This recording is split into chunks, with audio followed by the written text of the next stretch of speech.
Как сравнить два списка и найти повторяющиеся значения? Имеется два разных списка с различными названиями марок автомобилей. Во втором списке встречаются несколько дублирующих названий из первого списка. Необходимо их найти и вывести в отдельный столбец.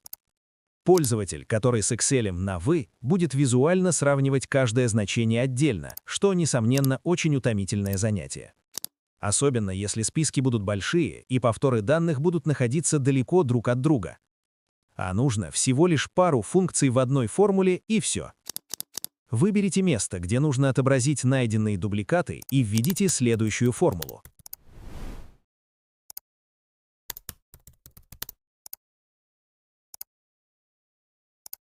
В этой формуле вместо значений «список 1» и «список 2» функций «фильтр» и «счет если» подставьте соответствующие диапазоны данных. Нажмите Enter. Готово. Все дубликаты в отдельном столбце.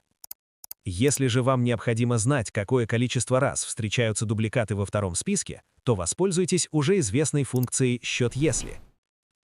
Первым аргументом здесь будет диапазон, где производился поиск дубликатов, а вторым — эти самые дубликаты.